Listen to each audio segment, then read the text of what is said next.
오늘은 예수를 닮아가는 교회 파트 2, 신앙이 성숙하는 교회, 신앙이 성숙하는 교회, 이 주제로 함께 공부하겠습니다. 에베소서 4장 13절에서 14절입니다. 우리가 다 하나님의 아들을 믿는 것과 아는 일에 하나가 되어 온전한 사람을 이루어 그리스도의 장성한 분량이 충만한 데까지 이르리니, 이는 우리가 이제부터 어린아이가 되지 아니하여 사람의 속임수와 간사한 유혹에 빠져 온갖 교훈의 풍조에 밀려 요동하지 않게 하려 합니다. 신앙은요, 이 멈춤이 없이 늘 성장해 가야 돼요. 생명이 있는 것은 성장해 갑니다. 죽은 게 멈추는 거예요. 신앙이 멈추지 말아야 돼요. 교회는 그리스도의 장성한 분량이 충만한 데 이르도록 우리 모든 성도들이 날마다 성숙해 가야 돼요. 그리스도의 장성한 분량이란 온전한 그리스도의 성품과 삶을 뜻합니다. 온전한 그리스도의 성품과 삶. 우리가 본받고 우리가 닮아가야 할 최종 목표는 그리스도예요. 그리스도. 온전한 그리스도의 성품과 삶을 닮아가는 교회가 될 때까지 우리의 신앙이 자라가야 합니다. 그렇잖아요. 그리스도인이 그리스도를 닮아가는 거 너무 당연한 일입니다. 아니, 의무예요. 그리스도인이 그리스도를 닮아가는 것, 그리스도의 장성한 분량에 이르도록 닮아가는 것은 우리 크리스찬의 의무예요. 또 교회를 그리스도의 몸이라고 그러잖아요. 그리고 교회의 머리는 그리스도. 당연히 그렇다면 우리의 롤모델, 우리가 닮아가야 할 롤모델은 그리스도입니다. 그런데 완전하신 그리스도의 성품과 삶을 우리가 어떻게 그 수준까지 이룰 수 있겠어요? 평생 노력해도 이건 불가능한 일입니다. 피조물에 불과한 인간이 어떻게 성자 하나님에게 완전히 이룰 수 있겠어요? 그럼에도 불구하고 우리의 목표는 그리스도라는 거예요. 끊임없이 그리스도의 장성한 분량에 이르도록 우리의 신앙이 성숙해져 가야 합니다. 우리가 신앙생활 해봐서 알지만 잠깐만 소홀해도 금세 침체돼요. 신앙 금세 나락갑니다. 잠깐 한눈 팔면, 세상에 한눈 팔면 하나님께 집중하는 게 쉽지가 않아요. 그래서 우리가 날마다 우리의 신앙이 자라갈 수 있도록 정진해야 돼요. 이를 위해서 뭐가 필요한가? 우리가 다 하나님의 아들을 믿는 것과 아는 일에 하나가 되어 온전한 사람을 이루어야 합니다. 먼저 하나님의 아들, 곧 예수 그리스도를 믿는 것. 오늘 믿는 얘기 많이 했는데, 믿는 것과 그리스도를 아는 일이 하나가 되어야 돼요. 즉, 중요한 얘기예요. 그리스도에 대한 믿음과 그리스도에 대한 지식이 같아야 한다는 겁니다. 온전한 사람, 온전한 그리스도인이 되는 길은 믿음과 지식이 하나가 될 때 가능한 거예요. 그런데 가끔 믿음 따로 지식 따로인 사람들을 보게 됩니다. 그리스도에 대한 믿음은 뜨거운데 그 아들에 관한 지식은 맹탕인 사람들이 있어요. 예수님이 공생의 기간 중에 무슨 말씀을 하셨는지, 예수님이 어떤 일을 행하셨는지, 예수님의 신분과 지위가 뭔지 몰라요. 예수님을 뜨겁게 믿는다고는 하는데 이런 신앙을 맹신이라고 하는 겁니다. 맹신. 물론 처음엔 다 맹신일 수 있어요. 우리가 처음 예수님 믿을 때 모르잖아요. 초보 신앙일 때는 맹신일 수 있습니다. 그런데 언제까지 그 수준에 머물러 있을 수는 없다는 거예요. 신앙이 자라가야 돼요. 그래서 성경 많이 읽어야 됩니다. 성경 공부 열심히 해야 돼요. 집에서 성경대학 빠지면 안 돼요. 설교 잘 들어야 돼요. 예수님에 대한 지식을 그렇게 차곡차곡 쌓아가야 합니다. 그래야 믿음과 이 지식이 밸런스, 균형을 잡고 자라갈 수 있는 거예요. 반면에 예수님에 대해서 공부도 많이 하고 성경도 많이 읽고 해서 그리스도에 대한 지식이 굉장한 사람들이 있어요. 예수님에 대해서 무엇을 물어봐도 척척 박사입니다. 그런데 정작 예수님을 믿지 않아요. 예수님에 대해서 많이 알고 있는데 믿지 않아요. 불신자 신학자들이 대표적입니다. 여러분, 신학자들이 다 예수 믿는 크리스찬 아니에요. 학문으로 연구하는 신학자들 많아요. 그리고 예수님에 대해서 너무 잘 알아요. 그런데 예수님을 믿지 않아요.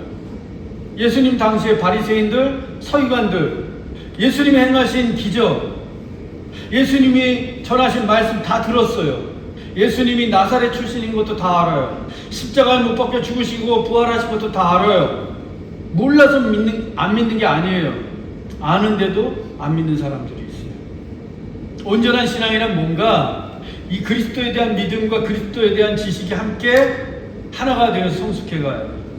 우리는 예수님을 뜨겁게 믿어야 하고 동시에 예수님에 대해서 많이 알아야 돼요. 주일 예배만 드리는 게 신앙생활 다가 아닙니다.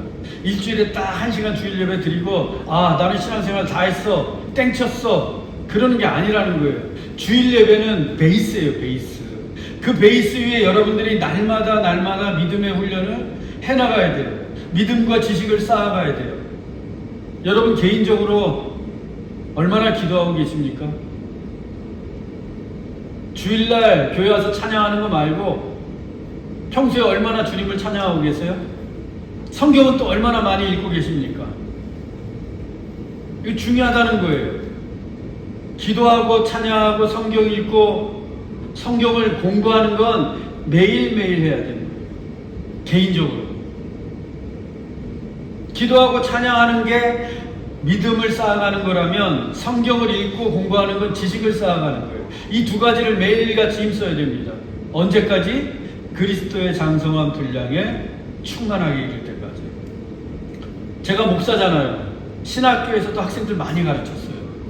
누구보다 성경을 많이 알고 있고 지식도 깊다고 생각합니다. 그럼에도 불구하고 저는 매일같이 성경을 읽고 매일같이 기도하고 매일 성경 연구하고 또 찬양도 열심히 해요. 우리 아이들이 시끄럽다고 할 정도로 찬양도 자주 많이 부릅니다. 왜? 더 깊은 지식과 더 깊은 믿음을 소유해서 그리스도의 장성한 분량에 이르기를 원하니까. 특히 우리 청년들, 이 젊은 날에 성경 읽기 열심히 하십시오. 청년의 때가 지적인 능력이 가장 왕성할 때예요. 뭘 하나를 가르쳐주면 열을 깨우칠 때가 청년의 때예요. 그래서 이때 많이 배워놓으면 이게 평생 갑니다, 여러분. 젊을 때 배워놓으면. 나이 들어서 공부하려고 하면 자꾸 잊어버리고 어제 배웠는데 또 잊어버리고 어쩔 수가 없어요. 이거는 우리 지적인 능력이 떨어져, 나이가 들수록. 그러니까 여러분들 지금 많이 읽어야 돼요. 성경 절반 정도 지났는데 올해 가기 전에 뉴 테스트먼트 신약 성경 일독하세요. 신약만이라도 다 읽으시기 바랍니다. 그리스도에 대한 분량이 분명 지식이 쌓아질 거예요. 날마다 그 훈련을 하는 싸움이에요. 사실 신앙생활이라. 그러니까 기도하고 찬양하고 성경 읽고 성경 공부하는 일은 우리가 일평생 해야 되는 일이에요. 그러면 이게 왜 그렇게 중요한가? 그래야 우리의 신앙의 수준이 어린아이에 머물지 않을 수 있어요. 그리스도의 장성한 분량이 충만한 데까지 이르리니 이는 우리가 이제부터 어린아이가 되지 아니하여. 여기서 어린아이란 신앙이 성숙하지 못한 사람을 가리킵니다. 신앙생활 오래 했는데도 불구하고 여전히 미숙하고 어느 때는 나이가 많은데도 어린아이처럼 교회 생활하는 사람들이 있어요. 신앙생활 오래 할수록 예수님의 성품을 닮아가야 하는데 막 자기 성질 드러내고 떼쓰고 삐지고 불평하고 분란 일으키고 또 한편으로는 오래 신앙생활한 만큼 교만해지기까지.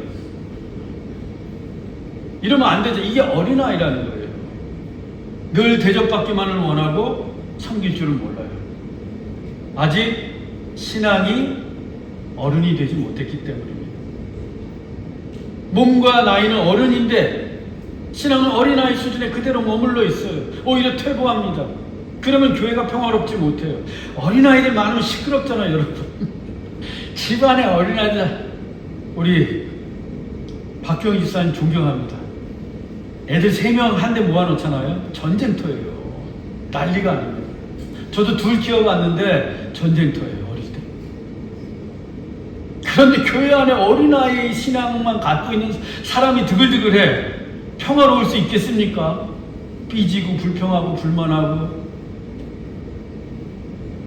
교회가 하나가 되는 공동체가 되기 위해서는 그래서 어린아이 신앙을 버리고 성숙한 신앙이 되어야 돼요. 그리고 우리가 성숙해야 되는 또 중요한 이유가 또 하나 있어요. 사람의 속임수와 간사한 유혹에 빠져 온갖 교훈의 풍조에 밀려 요동하지 않게 하려 합니다. 에베소 교회는 생긴 지 얼마 안 된 교회라고 했어요. 바울이 에베소 교회를 개척할 때가 주후 54년쯤 돼요. 그리고 에베소 교회 편지를 써보낸, 에베소서를 써보낸 때가 바울이 로마 감옥에 투옥되었던 주후 60년에서 62년 사이.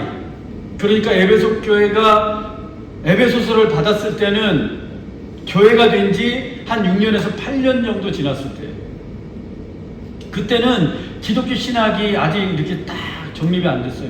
서유리문답 이런 거 없어요.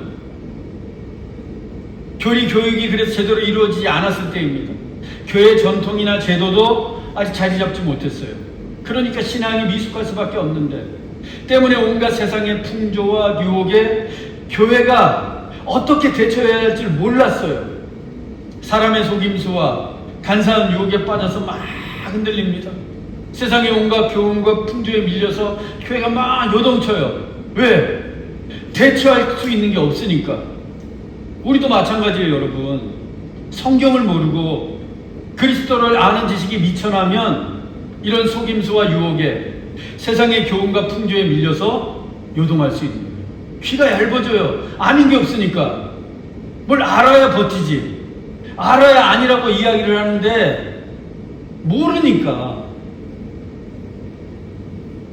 교회를 다니는데요, 우리 교회는 이런 교인이 한 명도 없는 줄로 믿습니다. 자식들 결혼할 때가 되면 결혼 날짜 누구한테 가서 받아와요? 점집에 가서 받아와요. 교회 장로 권사라고 하는 집. 또 밤에 나쁜 꿈을 꾸면 꿈자리가 사납다면서 외출도 안 해요.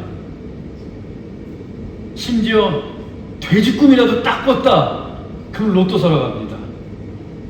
왜 이러는 거예요? 전능하신 하나님 믿는다면서요. 우리 인생이 하나님의 섭리 가운데 있다고 믿는다면서요. 언제까지 점쟁이 찾아다니고 꿈자리 타령할 겁니까? 하나님이 구약 성경에 꿈을 통해 계시를 주셨어요. 왜? 그때는 성경이 없었으니까. 성경이 있잖아요. 완전한 계시의 산물이 성경이 우리 안에 있는데 아직도 꿈이니 뭐니. 여러분 그럴 필요 없어요. 꿈자리 사나오면 성경을 보세요. 성경. 그 꿈에 따라 막 행동하지 마시고.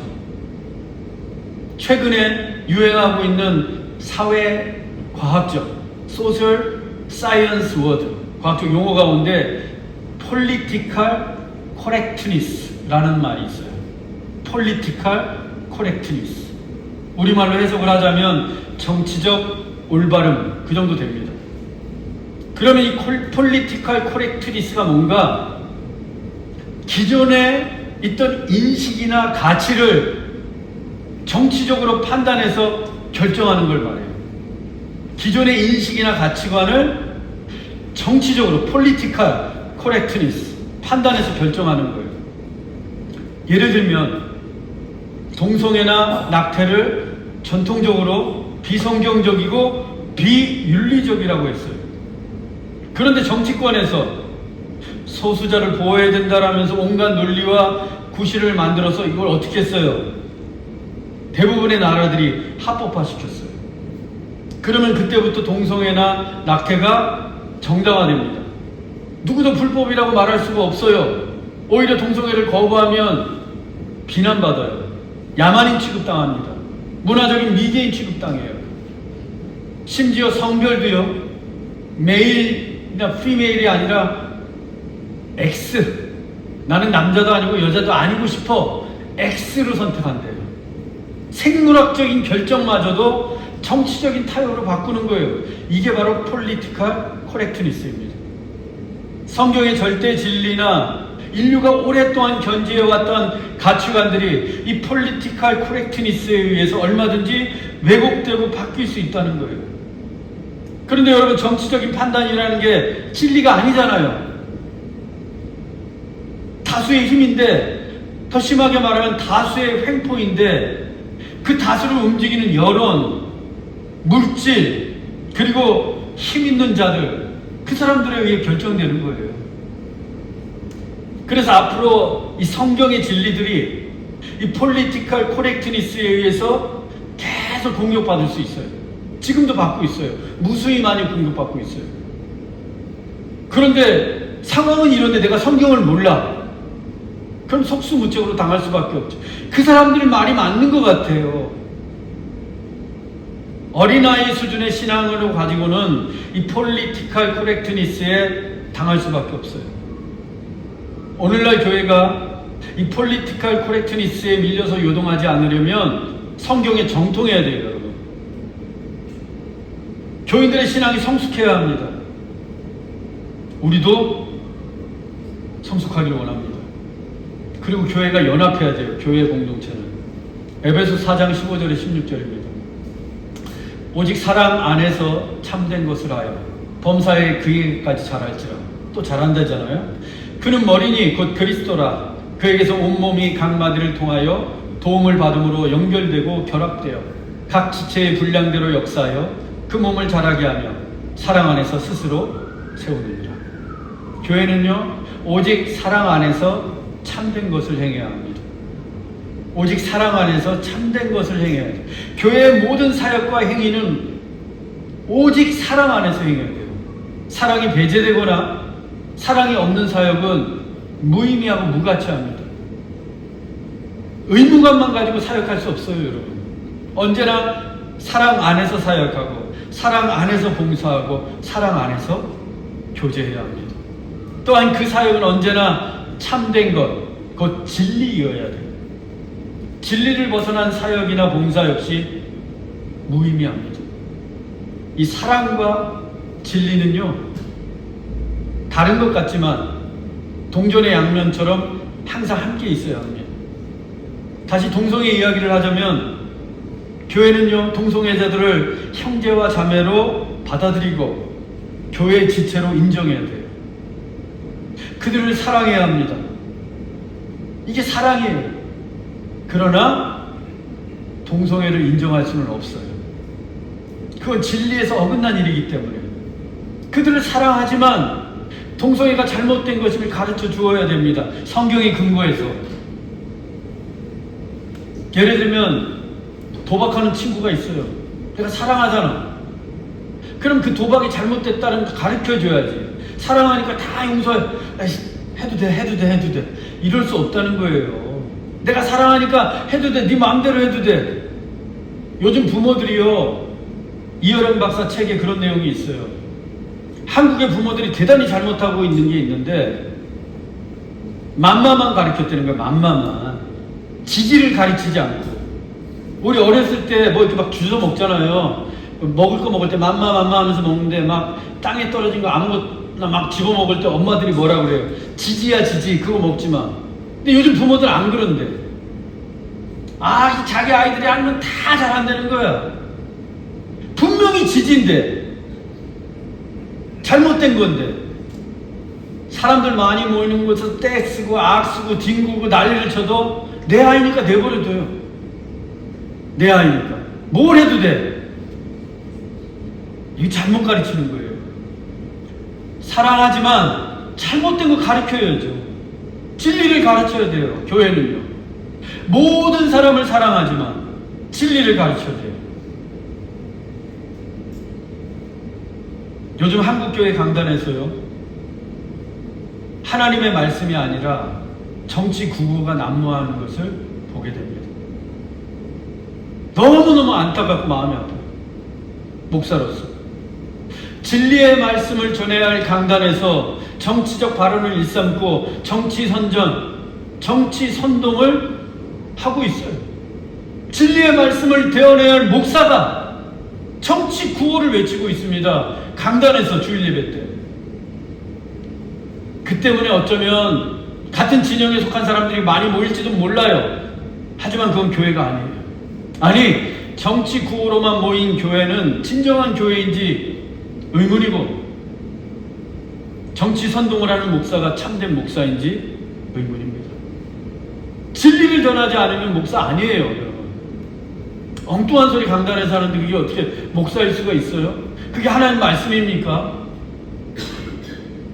진리를 전하지 않는 목사는 목사가 아니에요. 목사는요, 좌파 우파 없어요. 하나님 말씀하셨잖아요. 너희는 좌로나 우로나 치우치지 말고. 우리는 진리를 대언하는 사람이에요. 교회는요, 정치의 진영이나 신념을 주장하는 집단이 아닙니다. 오직 사랑과 진리의 공동체예요. 얼마나 좋아요. 사랑과 진리의 공동체. 그렇게 교회가 사랑 안에서 진리를 행할 때 범사의 교회까지 자라가는 겁니다. 이때 우리가 연합을 잘해야 돼요. 교회 머리는 그리스도고 우리는 그의 몸이라고 그랬어요. 우리 각자가 지체예요. 그 몸을 이루고 있는 지체.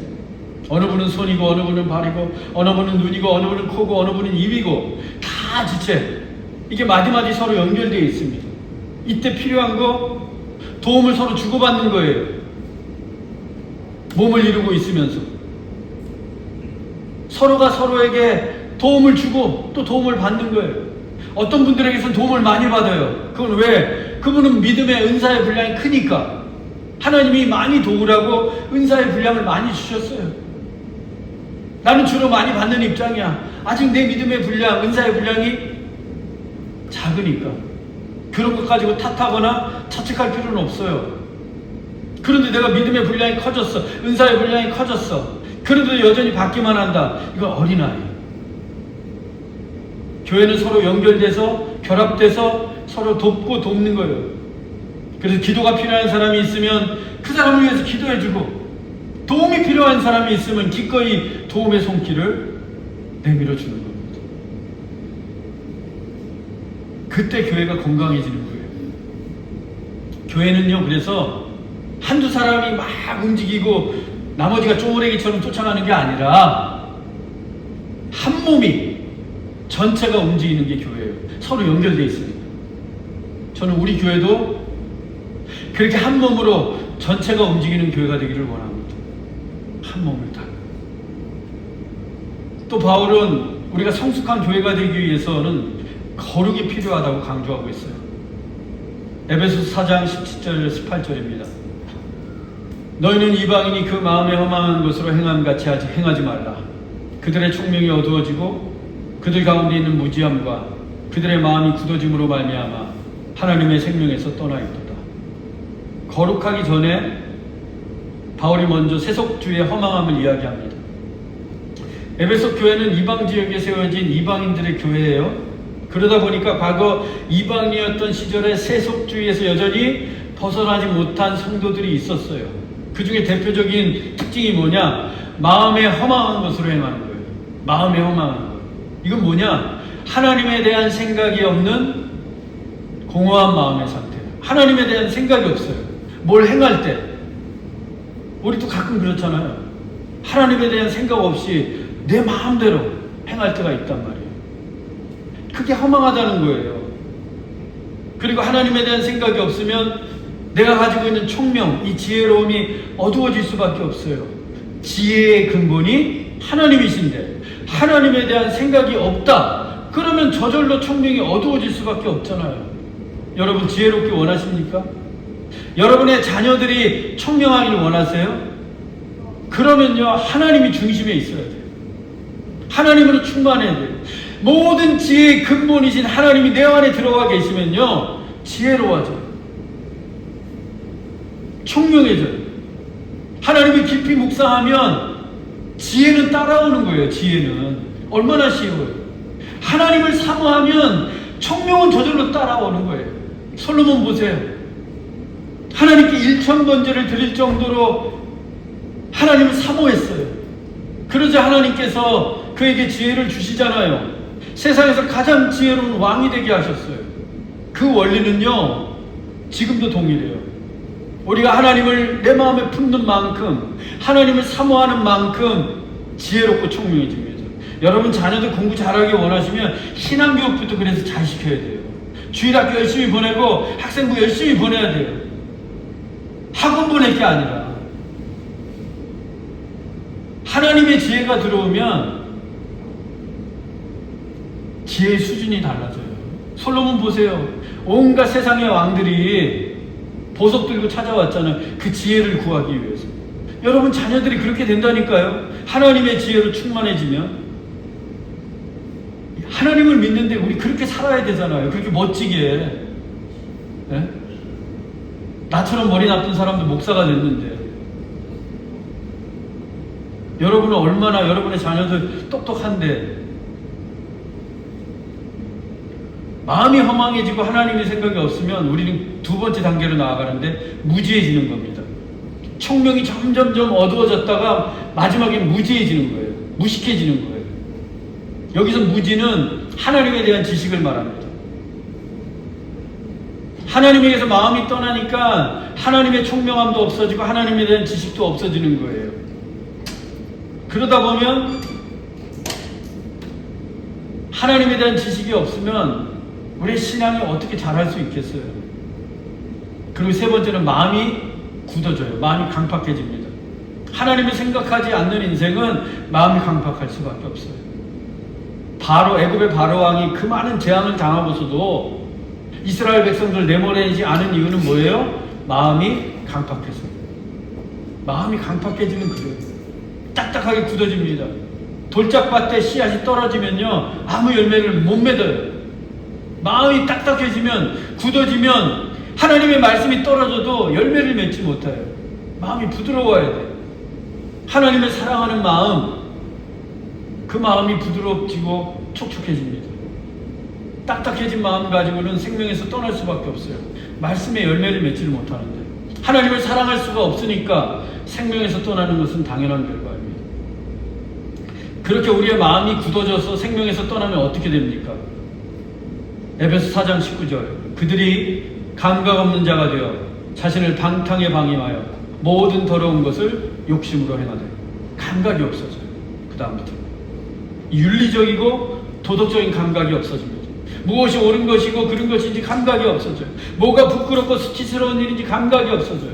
무엇이 하나님이 기뻐하시는 일인지 감각이 없어져요. 어떤 길을 가야 하는지 도무지 판단하지 못하는 그런 상태가 돼버리는 거예요. 언젠가도 말씀드렸는데요, 그 북아메리카 인디언들이 오래된 문자에 양심을 그리라고 했더니 삼각형으로 그렸어요. 이 양심이 새 끝이 뾰족합니다. 그래서 이게 막 찔러요. 막 처음에 갖고 있던 양심이. 이 양심이 점점 무뎌지면서 이게 둥글둥글해져요. 나중에 동그래졌어요. 양심이. 무슨 말을 해도 안 찔려요. 그 다음부터는. 우리말로 양심에 털 났다고 하잖아요. 털이 나 있으니까 양심을 찌르지 않아요. 감각이 무뎌지는 거예요. 감각이. 그러면 어떻게 합니까? 방탕한 일에 자기 몸을 맡겨버려요. 육체의 욕심을 따라 살아갑니다. 육체의 욕망이 이끄는 대로 살아가요. 그게 꼭 성적으로 나쁜 것, 그것만을 의미하지 않아요. 물질적으로 변한다는 거예요. 돈 되는 것만 찾아다니고, 돈이면 뭐든지 다 된다고 생각하고, 조금이라도 손해보면 막 세상 다 망한 것처럼 여기고. 왜 그렇게 살아요? 돈의 노예도 아니면서. 만몬을 어느 순간에 내가 숭배하면서 사는 거예요. 왜? 감각이 없으니까. 감각이. 하나님을 생각지 못해요. 하나님에 대한 영원을 사모하는 마음이 점점 없어지는 거예요. 하나님은 안중이 없이 행동합니다. 그러니까 날마다 육체의 욕심을 따라 살아가는 거예요. 얼마나 안타까운 일이에요. 교회를 이루고 있는 지체들이 이렇게 감각 없는 자들로 가득 차 있다면 그 교회가 어떻게 성장할 수 있겠어요? 에베소 교회가 그랬다는 거예요. 에베소 교회. 어린아이 같고 신앙의 수준은. 영적인 상태는 감각 없는 자 같고. 바울이 보기 얼마나 답답했겠어요. 바울이 그 에베소 교회와 헤어질 때 막 눈물 콧물 쏟으면서 안타까운 마음으로 헤어졌는데, 석별의 정을 그렇게 나누었는데 나중에 들려오는 소식을 보니까 상태가 이런 거예요. 그래서 바울이 대안을 제시합니다. 에베소서 4장 22절에서 24절입니다. 너희는 유혹의 욕심을 따라 썩어져가는 구습을 따르는 옛사람을 벗어버리고 오직 너희의 심령이 새롭게 되어 하나님을 따라 의와 진리의 거룩함으로 지으심을 받은 새 사람을 입으라. 에베소 교회 상황이 감각 없는 자가 되어서 유혹의 욕심을 따라 썩어가는 예습관을 따라 살았던 사람들이에요. 군인은요, 군복을 입습니다. 의사는 의사 가운을 입고, 판사는 법복을 입고, 경찰은 경찰복을 입어요.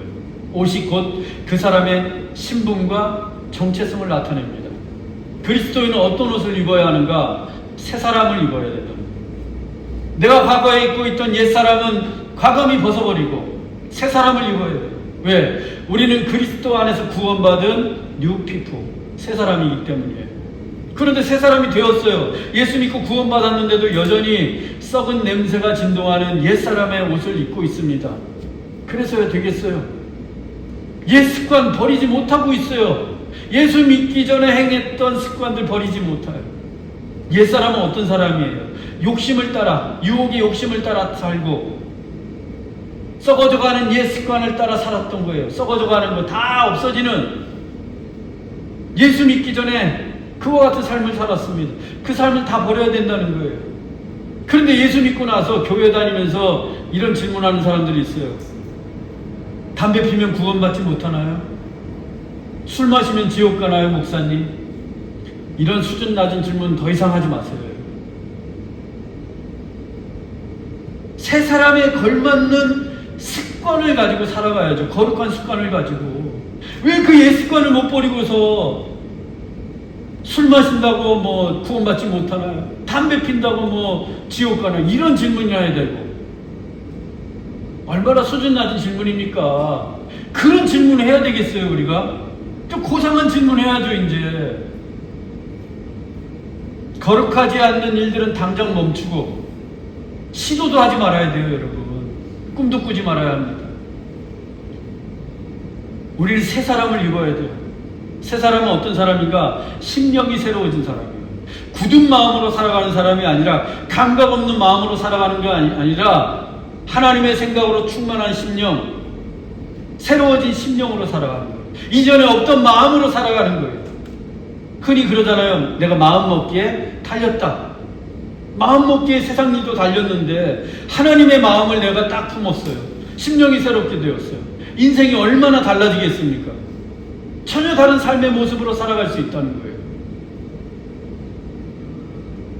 내가 말하고 행동하고 생각하는 모든 게 바뀌어요. 심령이 새로워지면, 하나님의 심령으로 채워지면. 그러면 우리의 옷도 새로워져요. 우리의 하나님으로 우리의 심령을 채우면 우리의 옷이 의와 진리의 거룩함으로 지어진 옷이 됩니다. 오직 너희의 심령이 새롭게 되어 하나님을 따라 의와 진리의 거룩함으로 지으심을 받은 새 사람을 입는, 우리의 마음이 새로워지면 하나님의 의로움이 우리의 옷감이 되고 진리의 거룩함이 우리 옷의 컬러, 색상이 됩니다. 얼마나 멋져요. 하나님의 의로움이 우리의 마티리얼, 옷감이 되고요. 진리의 거룩함이 우리 옷의 컬러가 되는, 그런 옷을 입고 사는 거예요. 그런데 그리스도인 되었는데 이 세 사람의 옷을 옷장에 처박아 놓고 그 옛사람의 누더기 같은 옷을 다시 걸치고 다니는 사람들이 있다는 겁니다. 에베소 교회 안에는. 세속주의 냄새가 펄펄 나는 그 누더기 걸치고 있어요. 자기 눈에는 멋져 보여. 막 바짝바짝 빛나고 그러니까. 그런 옛사람의 옷을 입고는 성숙할 수 없어요. 성숙해지는 전환점은 홀리네스, 거룩이에요. 거룩해야 성숙해집니다. 저는 여러분들이 모두 새 사람을 옷을 입고 살기를 바랍니다. 주일날에만 거룩한 옷 다 빼입고 오는 게 아니라 일주일 내내 그 옷을 입고 살아야 돼요. 새 사람의 옷을 입고 살아야 돼요. 주일날만 딱 입고 와서 예배 마치고 집에 돌아가면 다시 벗어서 다 고이 모셔놓고 왕년에 입었던 옷 딱 번쩍번쩍 빛나는 거 그거 입고 일주일 내내 살다가 주일날 또 먼지 탁 털고 새 사람의 옷을 입고 오는 게 아니라 우리가 평생을 그 새 사람의 옷을 입고 살아야 된다. 그래야 우리 믿음이 자라갈 수 있다는 겁니다. 새 사람을 입은 사람들의 구체적인 삶의 습관이 있어요. 에베소 4장 25절에 32절입니다. 거짓을 버리고 참된 것을 말하라. 분을 내어도 죄를 짓지 말며 해가 지도록 분을 품지 말고 마귀에게 틈을 주지 말라. 가난한 자에게 구제할 수 있도록 자기 손으로 수고하여 선한 일을 하라. 더러운 말은 입 밖에도 내지 말고 오직 덕을 세우는 선한 말을 하여 듣는 자들에게 은혜를 끼치게 하라. 성령을 근심하게 하지 말라. 너희는 모든 악독과 노함과 분냄과 떠드는 것과 비방하는 것을 모든 악의와 함께 버리고 서로 친절하게 하며. 길게 나열되어 있는데요, 6가지로 단순하게 정리할 수 있어요. 첫째, 참된 것을 말하라. 새 사람은요, 거짓말하지 않아요. 새 사람은 정직하고 진실된 자입니다. 위기가 와도 그 위기를 모면하기 위해 거짓말하지 않습니다. 새 사람은 언제나 참된 것을 말하기 때문에 정직이 우리의 무기예요. 둘째, 분을 품지 않습니다. 아무리 성인군자라고 해도 화날 때가 있잖아요. 그러나 그 화가 났다고 해서 그걸 밤새도록 품고 있어서는 안 된다는 거예요. 밤새도록. 왜?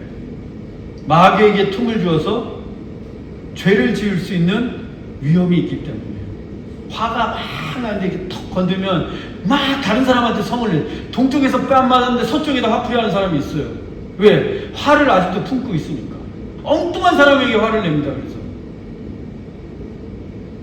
다른 사람한테 화가 났는데 자기 남편한테 화내는 아내 있어요. 자기 자식한테 화내는 사람이 있어요. 왜 그래요? 왜? 화를 품어서 그래요. 마귀에게 놀아나서는 안 됩니다. 분을 품고 있다. 화는 날려버려야 돼요. 셋째, 가난한 자를 구제할 수 있도록 내 손으로 수고해야 돼요. 기독교는요, 백수의 삶을 원하지 않아요. 하나님은 일하기 싫은 자는 먹지도 말라라고 하셨어요. 부지런히 일해야 합니다. 그리고 구제는 그렇게 내가 수고해서 번 돈으로 하는 거예요. 그때 선한 일이 됩니다. 새 사람은 구제하는 일이 열심인 사람들이에요. 넷째, 선한 말을 해서 은혜를 끼치게 하라. 새 사람은요, 말 한마디를 해도 가려서 해야 돼요. 더러운 말, 더러운 욕설 입 밖에도 내서는 안 됩니다. 그 옛사람들이나 하는 거예요. 상스러운 말 하지 말아야 합니다.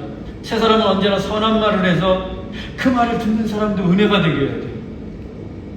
지나가다가 내가 하는 말을 딱 들었는데 은혜가 됐어. 그게 새 사람이라는 거예요. 다섯째, 성령을 근심하게 하는 일이 없어야 합니다. 우리는 성령님을 기쁘시게 해드려야 돼요.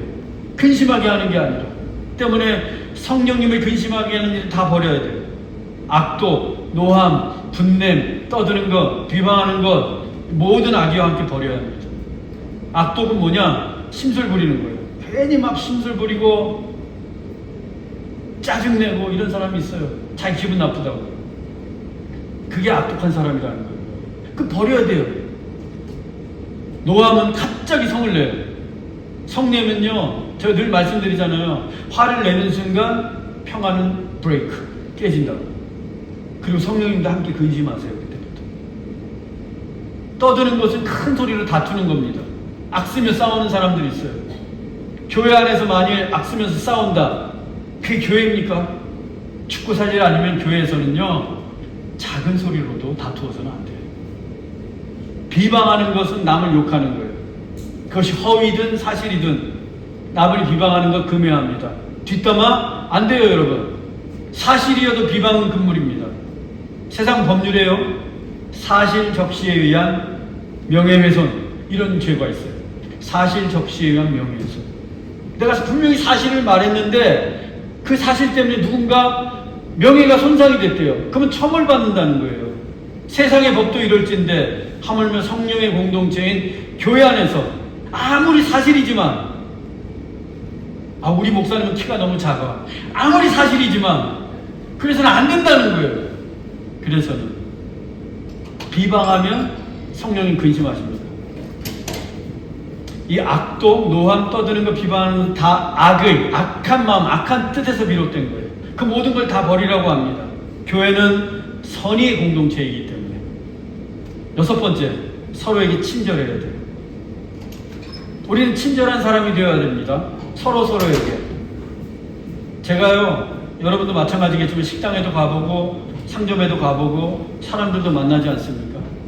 그때 가장 큰 무기는 kindness, 친절이에요.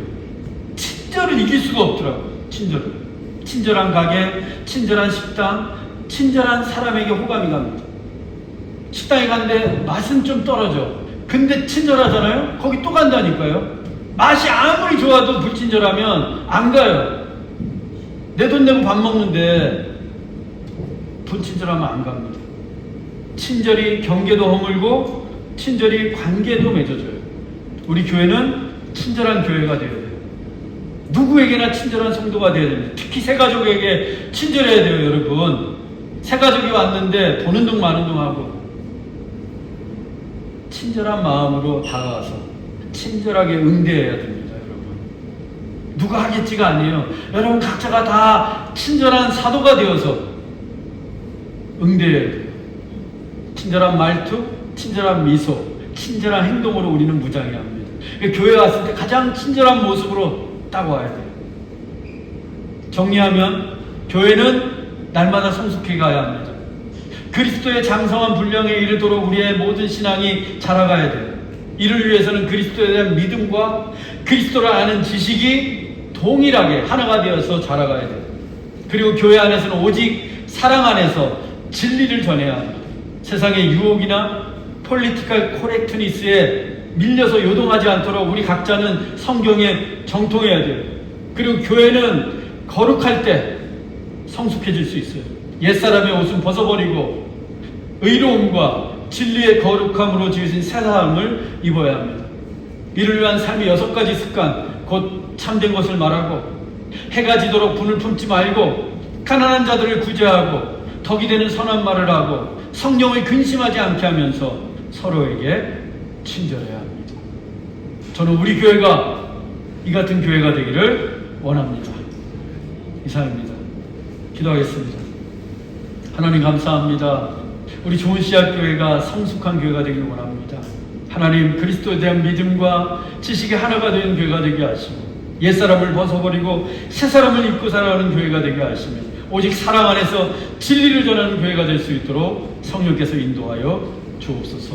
예수 그리스도의 이름으로 감사하며 기도하옵나이다. 아멘.